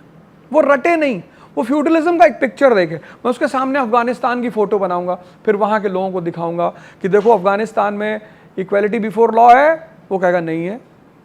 क्यों नहीं है भाई? क्योंकि कॉन्स्टिट्यूशन नहीं है, वहाँ कोई सिटीज़न नहीं है। फिर इंडिया का मैप बगल में बना दूंगा। मैंने कहा हम यहाँ क्या हैं? सिटीज़न है। तो सिटीज़न है तो उनके राइट्स होंगे। तो मैं चाहूँगा कि उसका एक विजन डेवलप हो, पिक्चराइजेशन, रटना नहीं है। इस मॉडल को मैं प्रमोट करना चाहता हूँ। और एजुकेशन ही नहीं, उसकी पर्सनैलिटी। कितने लोग हैं जो बोल ही नहीं पाते? जानकारी बहुत है उनके पास। बहुत जानकारी है। आजकल तो वैसे भी लोग सोशल मीडिया से डरते हैं। हमारे दोस्त हैं, उन्होंने एक वीडियो बनाई, बड़ी अच्छी वीडियो बनाई हिस्ट्री में, उन्होंने मुझे भेजा। मैंने कहा हाँ अपलोड कर दो यूट्यूब पे। उसमें किसी ने नीचे लिख दिया क्या रहा ये मास्टर क्या पढ़ाएगा, ये तो बरेली में चेन स्नेचिंग करता था। उन्होंने बेचारे ने वीडियो ही डिलीट कर दी। वो फोटो स्क्रीनशॉट वगैरह लिया और मुझको भेजा, रो रहे थे फ़ोन पे कि यार ये क्या देख रहे हो। तो मैंने कहा ये तो होगा ही, ये तो होना ही है। हमारी वीडियोस में पता नहीं क्या क्या लिखते हैं, मैं तो लिख देता हूँ शानदार, ज़बरदस्त, जिंदाबाद। और बताओ, कुत्ता जब छत से भौंके तो उसको देख के सिर्फ मुस्कुराना चाहिए, क्योंकि तुम्हारी पहुँच नहीं है ना। और अगर पकड़ लिया उसने आके फिर तो डील कैसे करते हैं सर, क्योंकि आपकी ट्रोलिंग बहुत ज़्यादा होती है? मुझे मज़ा बहुत आता। कुछ तो मैं खुद ही ट्रोल कराता हूँ। मेरे अपने ट्रोलर्स हैं, मैं उनको मुद्दे देता हूँ, ये लो करो करो करो जल्दी और करो, जैसे लादेन वाला। हाँ, क्योंकि जितना नाम बदनाम होने से होता है उतना नाम किसी और चीज़ से नहीं। बदनामी is a privilege in this country. तुमको अगर किसी ने कह दिया चोर हो, तुमने कहा हूँ, तो फिर वही बैकफुट हो जाता है यार भाई साहब। और लड़कियों को तो और स्ट्रांग होना चाहिए। तुम्हारे ऊपर तो और अटैक होगा तो तुमको तो और होना चाहिए। तो ये ऐसी कंट्री है जहां पर तुम जितना, अगर तुम डिफेंसिव हुए कि नहीं नहीं भाई साहब मैं भाई साहब ऐसा नहीं करता हूँ, सब तुम्हारे पीछे पड़ जाएंगे। नमस्ते सर। सर मेरा क्वेश्चन आपसे है कि आपने एक वीडियो में बोला है कि मैं चाहता हूँ चंद्रशेखर जो हैं कि यूपी के, वो प्रधानमंत्री बने।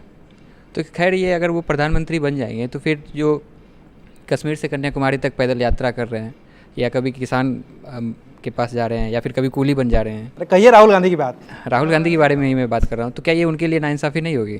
मैं चंद्रशेखर आज़ाद को इसलिए कहता हूँ प्रधानमंत्री बनने के लिए, मैं चाहता हूँ कि वो दलित प्रधानमंत्री बने पहले, जिनके लिए लड़ रहे हैं, और जातिवाद को ख़त्म कर दें।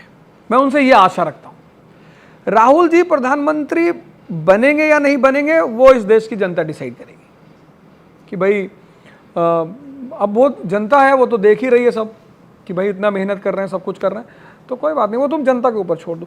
चंद्रशेखर आज़ाद जी को मैं ये चाहता हूँ कि भाई वो बने, उनको सब लोग वोट करें, उनकी पार्टी 400 सीट पाए और हमको अपना सलाहकार बना ले और वो जातिवाद को खत्म कर ले। और आप गृह मंत्री बन जाओ सरकार नहीं नहीं, मैं तो सलाहकार बनने की बात कर रहा हूँ। क्योंकि जगजीवन राम तो नहीं बन पाए, आप ये चाहते हैं कि कौन दलित नेता दिख रहा है सर आपको? पूजा, चूंकि आप इतिहास के चलिए, तो ये गलत है दलित नेता, हिंदू नेता, ब्राह्मण नेता कहना।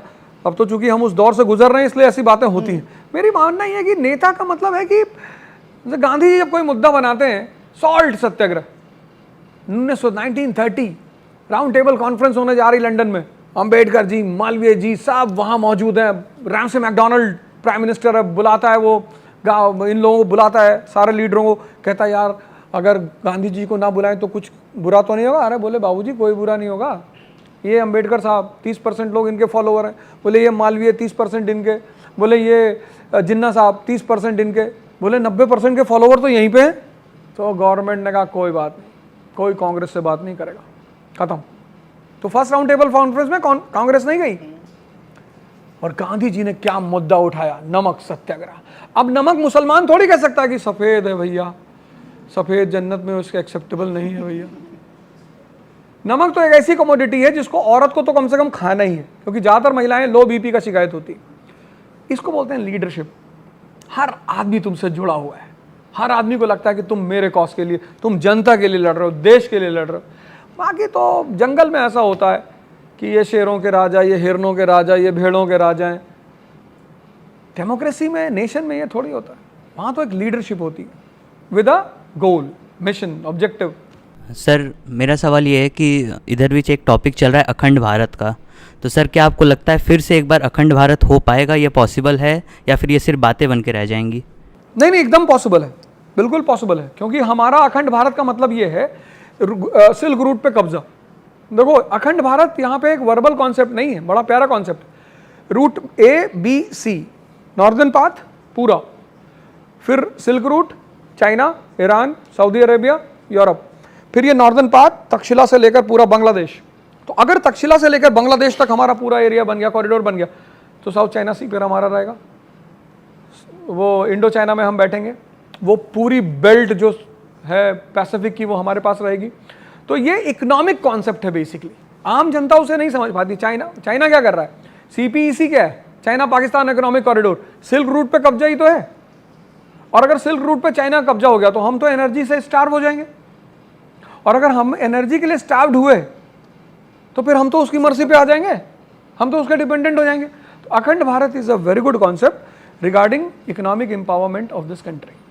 तो नक्शे वाला नहीं है कि नक्शा खींच करके अफगानिस्तान तक ले जाते हैं कि समुद्रगुप्त वहाँ तक? नहीं नहीं नहीं, वो हम दोस्ती करके हाथ मिलाकर, या कोई उधर से आना चाहे, मान लो जैसे पाकिस्तान कहते हैं कि भैया हम वापस आ रहे, आओ, तो हम बुला लेंगे उन्हें, कोई बात, पर वो बनना ही बनना है, तभी सबका विकास होगा, वैसे उसके बिना सब परेशान रहेंगे। सर मैं जामिया मिलिया इस्लामिया से सर जर्नलिज्म का छात्र हूँ। सर आप इतिहास पढ़ाते हैं, तो सवाल इतिहास से रिलेटेड है कि सर 1947 से लेकर 2023 तक कोई एक इतिहास ऐसा जिसे पूरे देशवासियों को गर्व करना चाहिए, और एक इतिहास ऐसा कि सबको शर्म करना चाहिए सर, आपके हिसाब से? सर देखो भैया, परसों को दुबई जाना है, आपको सर यूथ फॉलो करता है सर आपकी बात? नहीं, निश्चित तौर पर। देखो बड़ी सारी घटनाएं हैं, बांग्लादेश की घटना है जिसको सबको गर्व करना चाहिए, एकदम गर्व करना चाहिए। मतलब एक अचीवमेंट है, पॉलिटिकल अचीवमेंट है, लिबरलाइजेशन है, ठीक है, अच्छा मोड़ आया। फिर राजीव गांधी का जो हमारा वो था, बड़ी सारी घटनाएं, कोई एक घटना ऐसी स्पेशल, लेकिन मैं तो बांग्लादेश को अचीवमेंट मानता हूँ। और जिस पे हमें थोड़ा सा दुखी होना चाहिए, बाबरी मस्जिद नहीं गिरानी चाहिए थी यार। मुसलमान से आप फिर ट्रोल होंगे सर। वो हम ले ही लेते उनसे, हम उन्हें समझा ले आते। हम तो जाते डेलीगेशन बन के तो हम तो समझा ले आते उनको कि देखो भैया, क्योंकि कोई भी जो स्ट्रक्चर होता है ना, वो किसी देश की कल्चर का, आर्किटेक्चर का एक हिस्सा होता है।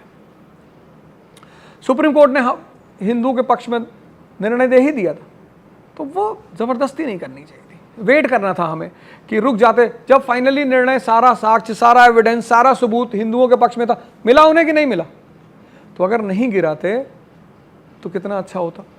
भाई हमारी पड़ोसी कंट्री पाकिस्तान, वो अपने मुसलमानों को कैसे भड़काएगी? ऐसे ही तो भड़काएगी कि ये देखो इंडिया काफिर लैंड, मस्जिद गिरा दिया।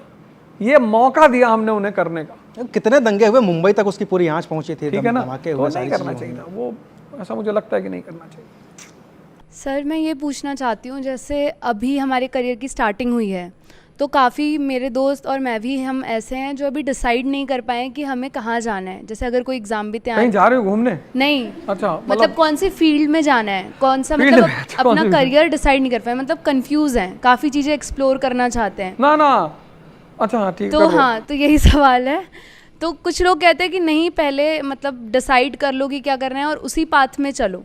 और कुछ लोग, मतलब हमें ये भी सुनने को मिलता है कि अभी मतलब आप एक्सप्लोर कर सकते हो चीज़ें, अलग अलग फील्ड में जाके देख सकते हो।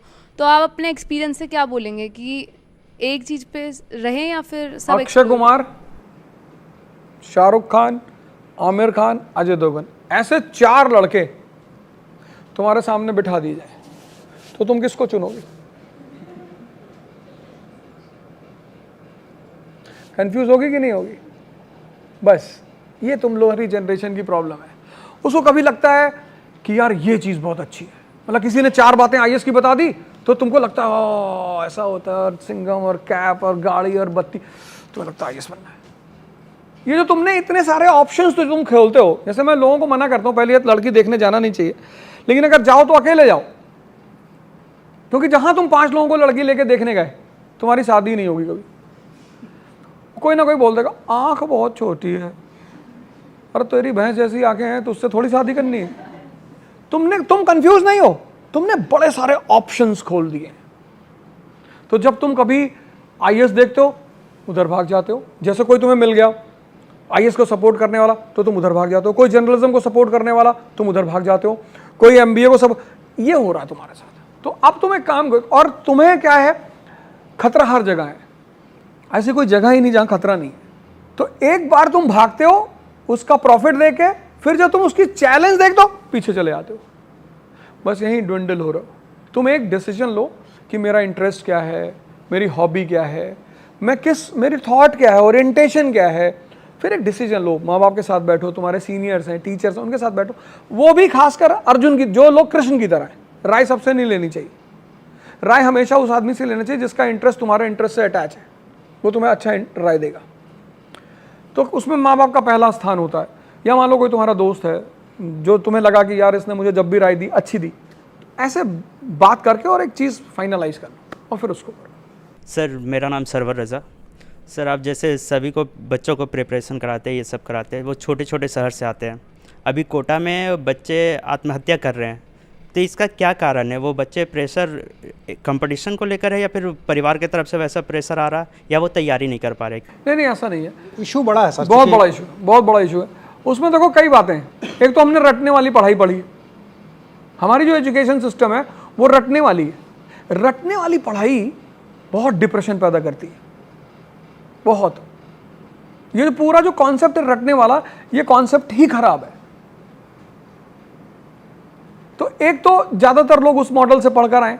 दूसरी बात क्या है, पेरेंट्स बेचारे बहुत सारे ऐसे होते हैं जो नहीं जानते कि प्रिपरेशन का मतलब क्या होता है, उस प्रेशर का मतलब क्या होता है। जैसे हमें कोई लड़का, जैसे तुम हमसे मिलने आए, इसकी तैयारी को तुम हमसे मिलने आए और तुमने कहा सर, क्योंकि हम जीवन में डेली कोई ना कोई चुनौती फेस करते हैं, और जब तुम मुझसे मिलने आए तो मुझे पता है कि तुम आज पढ़ के ऊब चुके हो और अब तुम्हारा दिमाग नेगेटिव मोड में तुम्हें ले आ रहा है, और तुम मेरे पास आए कि सर मन कर रहा छोड़ दूं। अबे मैंने कहा, परसों एक बाबा जी मिले थे, मैंने उनसे तुम्हारा नाम लेके पूछा, बोले 3rd रैंक। तुरंत तुमको कहे सर चाय पी ले, आप पी लो चाय। माँ बाप पेरेंट्स इनका काम है मोटिवेशन डालना। ये क्या करते हैं अनजाने में, माता जी क्या करेंगे, भैया तुम्हारे पापा की बीपी बहुत हाई रहती है। हाँ हाँ भैया, कल तो 400 थी। वो बेचारा 8 घंटा जो पढ़ के उठा है, जिसके दिमाग में इतना प्रेशर है, ये भी तो पेट है ना, उसने वो बात सुन ली कि पापा का बीपी आई है। उसके ऊपर से वो टीचर फिर कंपैरिजन, तुम आज तैयारी करने आओ, एक 3 साल पहले कर रहा है, दोनों में डिफरेंस होगा ना। ये हो रहा है कोटा में, कंपैरिजन, प्रेशर, दबाव, जबरदस्ती। और वो बच्चे चूंकि उम्र उनकी कम है, भाई 10+2 16 पे आदमी कर लेता है मैक्सिमम, तो 16 का बच्चा, उसका जो मैच्योर ग्रोन अप रेशियो है वो कम है थोड़ा सा, उसी में वो बेचारा थक हार के टूट जाता है एकदम से। सर मेरा नाम तौकीर है, मैं जामिया मिलिया इस्लामिया से जर्नलिज्म कर रहा हूँ। मेरा सवाल एक छोटा सा है, 2024 में आपके हिसाब से मेन मुद्दा क्या होना चाहिए? इसको सर थोड़ा सा ट्विस्ट कर लें क्या कि 2024 के चुनाव, 2029 के चुनाव, 2023 में जो चुनाव हो रहे हैं, इन चुनाव में मुद्दा होना कैसे चाहिए? कुछ चीज़ें होती हैं जो पार्टियां डिसाइड करती हैं कि ये मुद्दा है, कुछ चीज़ें हम लोग भी डिसाइड कर देते हैं यहाँ बैठ के कि ये मुद्दा है, और जिनके मुद्दे हैं वो डिसाइड ही नहीं कर पाते हैं कि उनका मुद्दा क्या है। उनको पता ही नहीं ना, उनको पता ही नहीं, जिनको मुद्दा देना है सरकार को उनको पता ही नहीं कि मुद्दा क्या है। तो 2024 का जो मुद्दा है वो बस एक ही होना चाहिए, इंडस्ट्रियल रेवोल्यूशन। सरकार इंफ्रास्ट्रक्चर पे तो काम कर ही रही है, इंडस्ट्री पे भी काम करे, इन्वेस्टमेंट पे काम करे, जॉब पे काम करे, एम्प्लॉयमेंट पे काम करे, इन सब चीज़ों पे काम करे, बस पूरा कंसंट्रेशन ही सरकार उधर पलट दे। तो वो भाषणों में लंबे लंबे आंकड़े फेंक देंगे, कोई भी सरकार हो, स्टेट गवर्नमेंट कोई भी हो, सेंट्रल गवर्नमेंट हो, इतने हजार रोजगार दे दिए, इतने का फॉरेन इन्वेस्टमेंट ले आए, ज़मीन पे कुछ दिखेगा ही नहीं। वो गरीब आदमी जो वोट देने जा रहा है गांव को, उसको समझ ही में नहीं आ रहा है कि तुम्हारे यहाँ कागज पे इंडस्ट्री लगी है। जैसे हमारे यहाँ बजट आता है हर साल, तो बजट किस लिए आता है? जनता को पढ़ने के लिए। कोई पढ़ता है? कभी देखे किसी को बजट पढ़ते हुए? मजबूरी में हम जैसे लोग पढ़ते हैं, हम जैसे लोग, हमें भी पढ़ना पड़ता है, हमें तो जरूरत है। हम अब जब जनता पढ़, तुमने अपने नौकर को 1000 रुपये दिया कि जाओ खर्चा है, सामान ले आओ, वो आया घर, तुमने हिसाब ही नहीं मांगा, और ऐसा तुम लगातार करते चले गए, तो तुम्हारे पैसे को मिसयूज करेगा कि नहीं करेगा? इस देश की जनता अपने प्रतिनिधियों से हिसाब ही नहीं मांगती, कहती, पूछती ही नहीं। उसकी एक वजह और भी है कि जो इनकम टैक्स पेयर कम्युनिटी है उसकी परसेंटेज बहुत कम है। जब हम किसी चीज़ का पैसा देते हैं ना, जैसे तुम किसी फ्री की क्लास में पढ़ने गए, टीचर 3 दिन नहीं आया, तुम्हारे ऊपर कोई फर्क नहीं पड़ा, लेकिन तुमने 2 लाख फीस दी, तो तुम कोचिंग में आग लगा दोगे कि पैसा दिए हैं। तो मुद्दा तो मेरे हिसाब से ये है कि इकोनॉमिक डेवलपमेंट किसी भी कीमत पर। जिमी कार्टर, जो काम डेंग जियाओपिंग ने चाइना में किया था, अब इंडिया को वो काम करने का समय आ गया है। बहुत चाइना ने कष्ट देखा, बहुत दुख झेला 1976 तक, और डेंग जियाओपिंग आता है, तुरंत जिमी कार्टर को बुलाता है अमेरिका से, गले लगाता है, agriculture, industry, infrastructure, education, technology, सब बदल जाता है चाइना। और तुम आज देखो चाइना की स्थिति क्या है। तो आज भारत को डेंग जियाओपिंग मॉडल अपनाने का समय आ गया है, और अगर वो नहीं अपनाएगा तो बहुत मुश्किल हो जाएगी, बहुत दिक्कत हो जाएगी। सर, जिस तरह मेरे सहपाठी ने कहा कि मतलब कोटा में बच्चे सुसाइड कर रहे हैं डिप्रेशन से, या मतलब आपने रीजंस तो बहुत बताए कि कंपटीशन होता है या घर से प्रेशर होता है, तो सर अक्सर हमने देखा है कि बच्चे हार मान जाते हैं और छोड़ देते हैं या ये सुसाइड कर लेते हैं, तो उस डिप्रेशन से बाहर किस तरीके से वो निकल सकते हैं? बच्चे ही नहीं हार मान जाते हैं, बुढ़े भी हार मानते हैं, लेकिन बुढ़ों के पास जीने के बड़े बहाने होते हैं। गुड़िया की शादी नहीं हुई है, अभी मकान का छत नहीं पड़ा है। बच्चों के पास बहाना नहीं होता, पहली बात। दूसरी बात, मैं बार बार युवाओं से इस देश के कहता हूं कि देखो भैया, बादाम का तेल लगा रहे हो, बादाम का शैम्पू लगा रहे हो, बादाम का साबुन लगा रहे हो, और खा रहे हो गुटखा। तो मैं इस देश के युवा से 2 बातें तो परमानेंटली कहता हूं। पहला, अपने मन की ताकत को बढ़ाओ, जितना शक्तिशाली मन। मैंने 3-4 फोटो रख रखी है। एक स्टीफन हॉकिंस की फोटो है, शरीर खराब है, मन स्ट्रांग है, नोबेल प्राइज विनर। एक दुर्योधन की फोटो है, शरीर स्ट्रांग है, मन खराब है, खुद भी खत्म हो गया, खानदान ही खत्म हो गया। एक कृष्ण की फोटो है, मन भी बैलेंस है, शरीर भी। ये जिंदगी, अभी तो तुम लोग की जिंदगी शुरू हुई। तुम याद करो, जब तुमने 10th का एग्जाम दिया होगा तो मम्मी पापा ने क्या कहा था कि बेटा यहाँ परसेंटेज अच्छे आ जाएंगे तो जिंदगी बन जाएगी, आए ना? Sir Covid batch. अच्छा कोविड, फिर उन्होंने 12th में यही बात दोहराई कि 12th बेटा फाइनल। फिर क्या बोला कि बेटा अगर IIT IIM और यहाँ वहाँ हो जाएगा तो। अभी क्या बोलेंगे पता है? अभी तुम कुछ बन जाओगे फिर बोलेंगे देखो बेटा ठीक है पत्रकार हो गए हो, लेकिन जो जलवा टीना दाबी का है,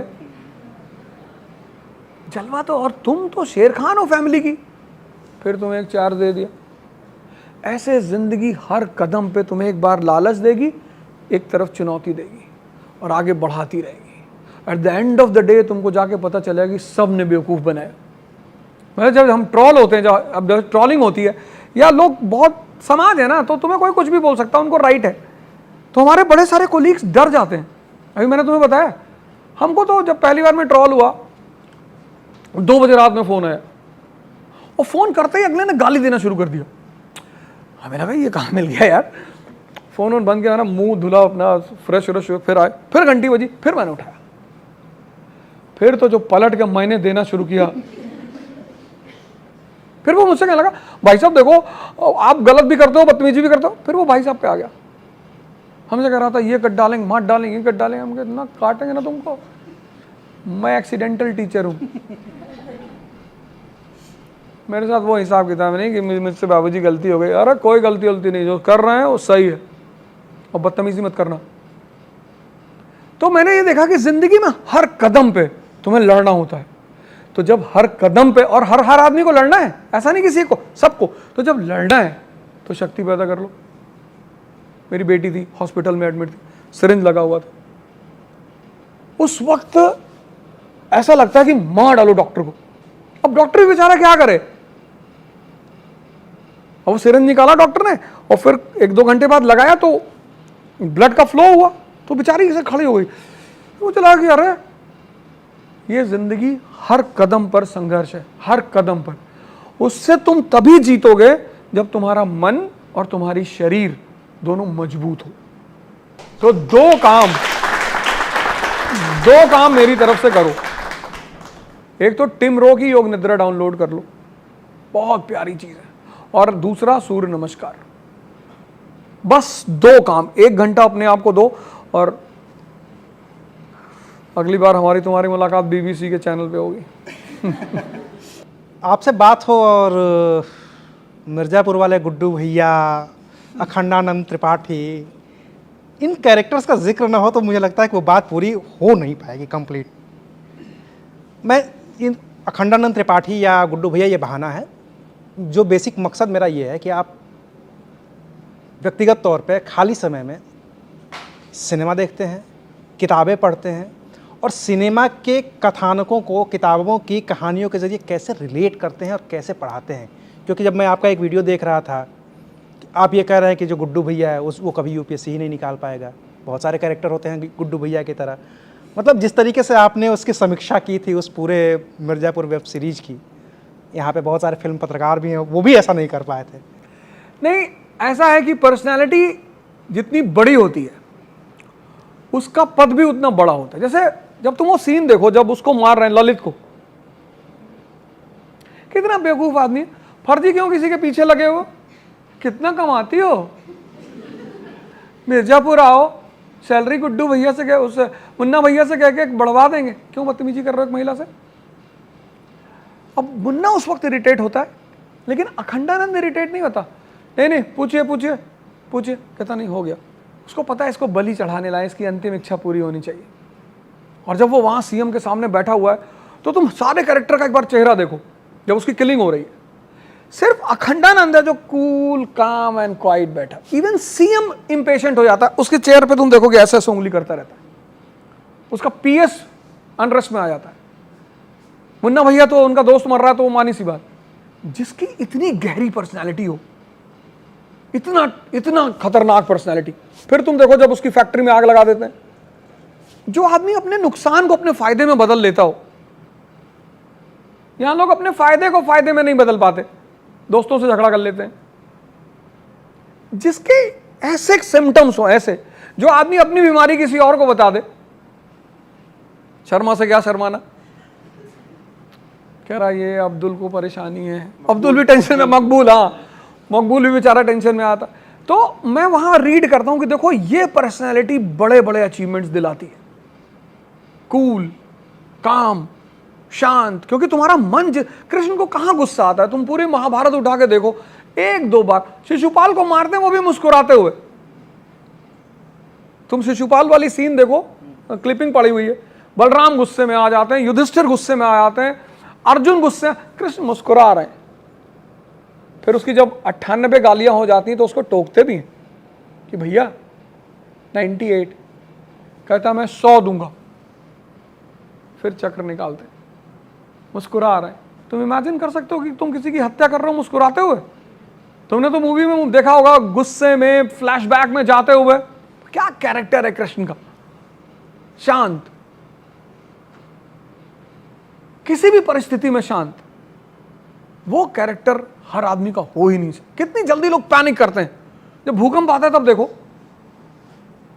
अभी जल्दी 3-4 महीने पहले भूकंप आया था, एक भाई साहब ऐसा कूदे पैर ही टूट गया। अरे मैंने कहा कि भूकंप से नहीं, ज्यादातर लोग तो ऐसे उल्टी सीधी हरकतों से मर जाते हैं।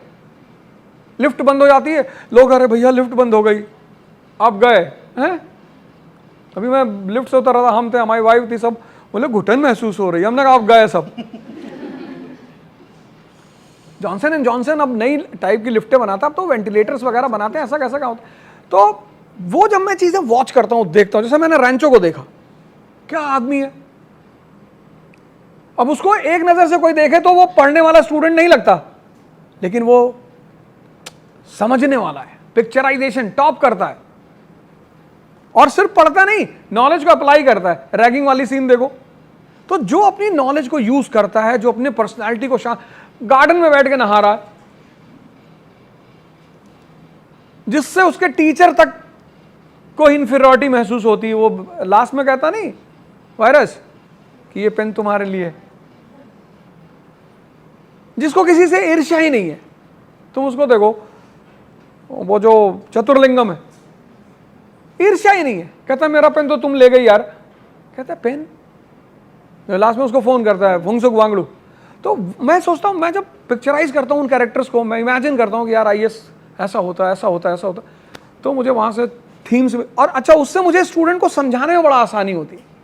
जैसे मैंने खड्डानंद का यूपी बिहार तुरंत समझ जाता है, क्या समझ गया, समझ गया, समझ गया। पैनिक नहीं होना, घबराना नहीं है, शांत होना है।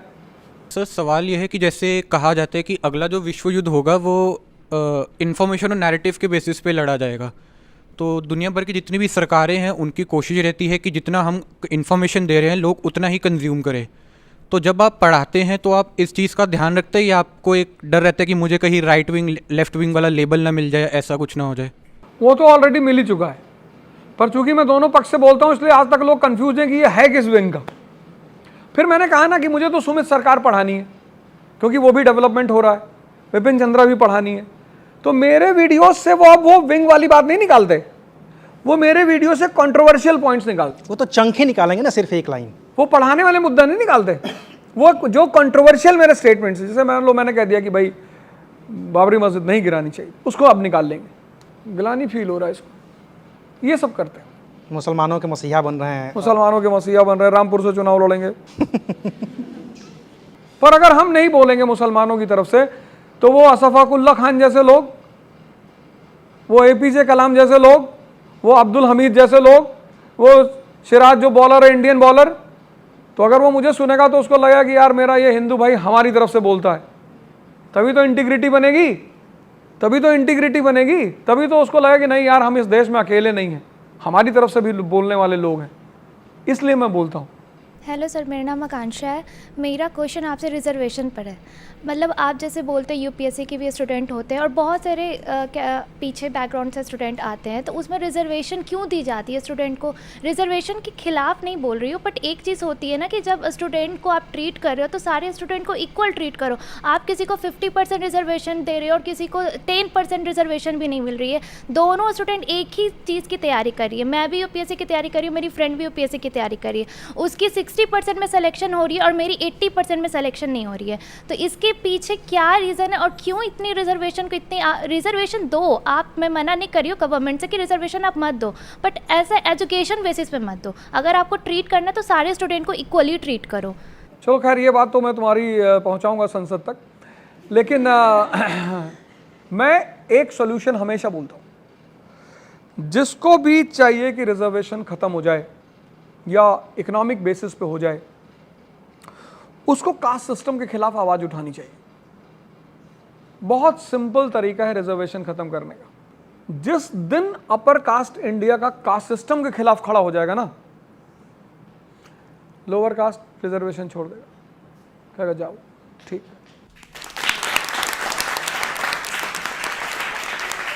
बात सोचो बड़ी सिंपल सी, कि चंद्रशेखर रावण कितना भी पढ़ा लिखा हो, कुछ भी हो, अंततः लोग उसको दलित ही तो कहते हैं। क्यों कहते हैं भाई? वो भी तो इंडिया का सिटीजन है, कहीं ना कहीं तो उसको अंदर से फील होता ही होगा ना। जैसे हम तो फील करते हैं ना इस बात को कि यार जो लोअर कास्ट का आदमी है आज भी हेजिटेट करता है अगर कास्ट बताने की बारी आती है तो।